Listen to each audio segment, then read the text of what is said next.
back to Teakwood Tavern for part 2 of our martini experiment tonight. The tasting. It's the best part. Yeah. Alright, so for those of you who watched our earlier video, you saw us make 3 different variations of the martini. They're all still a martini, the difference is just in the ratio of the gin to vermouth. And so now we're going to get into tasting and telling you what we think each of those different variations showcases and why you may or may not like it. But of course, you should make this experiment on your own and go with what you like. But let's begin with the extra dry martini. So this is actually a 10-to-1 ratio of gin to vermouth. We did 2.5 ounces of gin and 1/4 ounce of vermouth.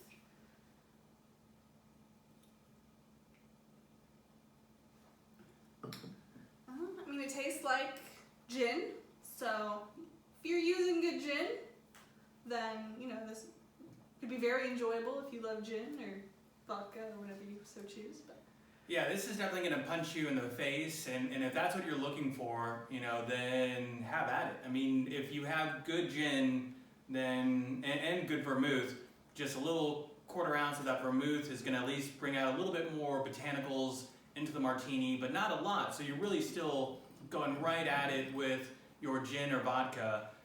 And if that's your preference, hey, you know, go for it.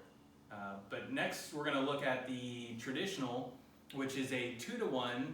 So we did 2 ounces of gin to 1 ounce of vermouth. Very well balanced. Damn, that's good. I mean, one thing to keep in mind, so vermouth is, you know, usually 17-18% alcohol versus gin is 40% plus. So this is definitely less alcoholic, so depending how strong you want your martini, that's also a good way to kind of play with, you know, how you're making these. Yeah, if you have a bad day or maybe a really good day and you just want to, you know, hit it hard, then go for the dry martini and enjoy that just, you know, upfront liquor.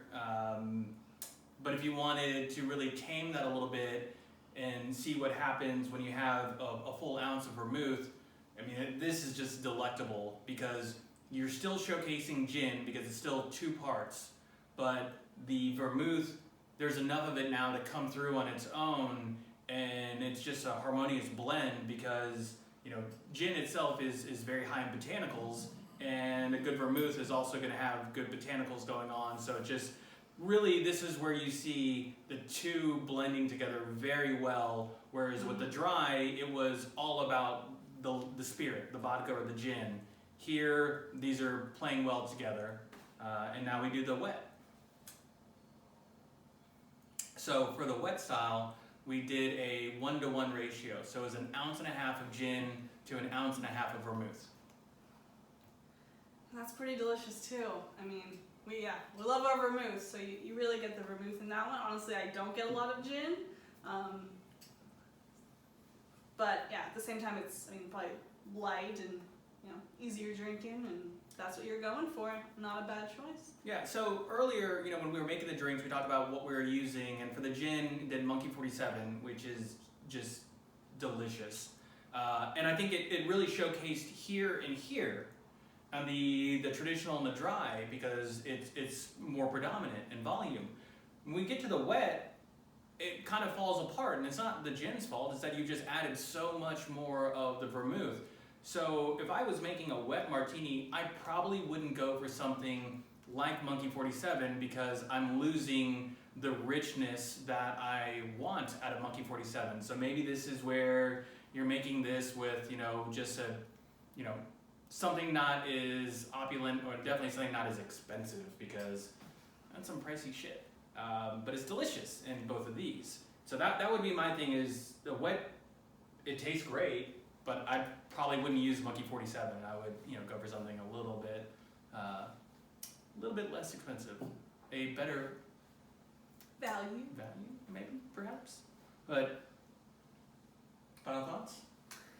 I mean, they're all awesome, and you should try the whole spread. Of course, then you can continue to play with ratios and find your perfect martini. So we made one of each. If you were doing this at home and it's just yourself, you know, cut these in half. You can still make them. Invite a friend over. Or invite a friend over. Maybe you know. not now. A month or 2. Yes. But for us, since it's just the two of us, we can easily polish through martinis, no big deal. But this is really a fun way to experiment with a drink that we're all familiar with, but to see which way you like it. And again, to give you the confidence to say, hey bartender, I'd like a martini and I like mine, wet. I like my 1-to-1 ratio or 2-to-1, whichever way works for you. And also it should introduce many of you to the beauty of vermouth, which if you have our book, you know that we have an entire section on vermouth. And one day we'll do a presentation on it as well. It's a that and other aromatized wines. It's quite a big topic, but it is one that we love. I mean, we generally have about 6 different vermouths open at any given time. Yeah. So it's a big part of our cocktail experience, and the martini is a great way to kind of see how it works in one cocktail just by changing the ratios. So we hope that you enjoyed this. We hope that you try this at home and let us know what you think. What is your favorite? Please. And till then, we'll be enjoying our 3 martinis. And To that. thanks for joining. As always, cheers.